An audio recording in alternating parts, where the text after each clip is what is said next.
I'm Amy Dunker at Clarke University. Welcome to Trumpet Quick Lessons.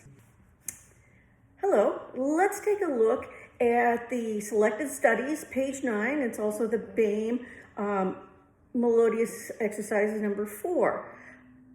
The difficulty with this one is right there at the beginning. It has all these big leaps.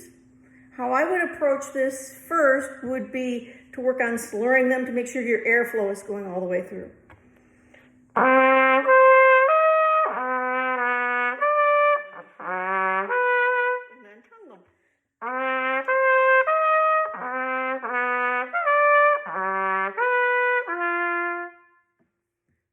Make sure you've got your articulation going and that you get your third slide out and 1 and 2 for the C sharp, first and third out for the C sharp.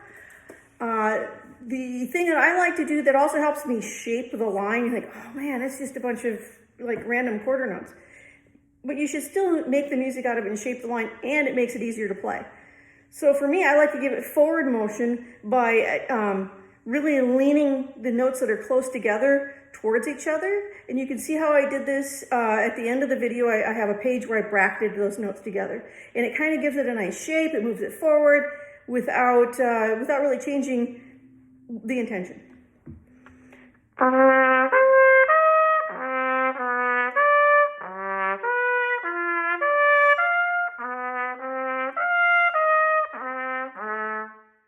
you can hear how it really moves it forward and keeps it going. Andante, a nice moderate walking tempo sort of, and simile there means the same thing, you keep the 2 noodles going. And measure 6, you have that leap from the low G to B flat. This is one of those where you're going to want to just practice low, high in a slur.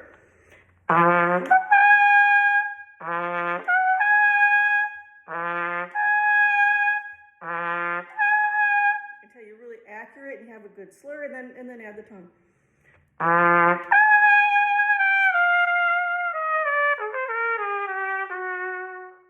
And that's kind of the explosion, the climax of the moment, so you really want to let it sparkle.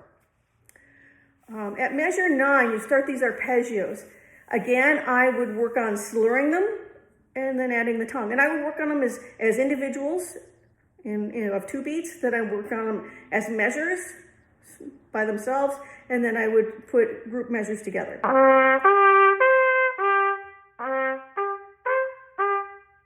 So get the nice pop going when you slur them.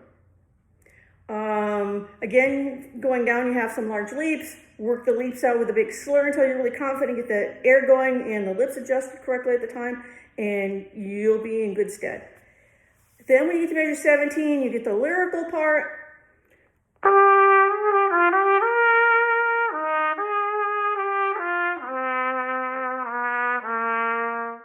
Let it sing. Just let it sing. If you have problems dealing with the trills, take the grace notes out, play the note, then add the grace notes, and then add the trill. So you always want to do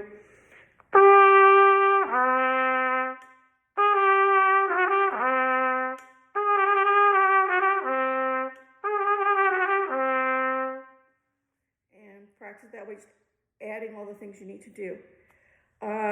The second to last line, last measure, you've got a trill from an A to a G sharp, which is really awkward.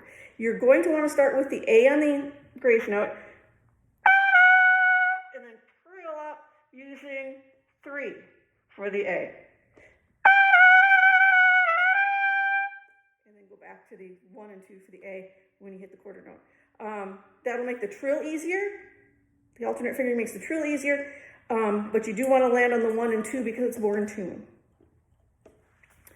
At the end, you have, again, nice passage with the 8th notes. Those 8th notes could just keep leaning forward, leaning forward, leaning forward. So I would do the passage with the last line starting with the G 8th note. I would go G, F, E, A as one bracket going to each other, then D, E, F, G, another bracket, so on and so forth. So you've got that forward motion.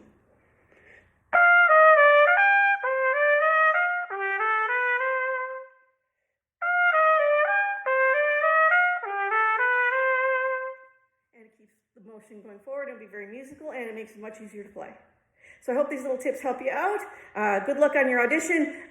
Good luck in your lesson, whatever you're playing this etude for, and have a great day.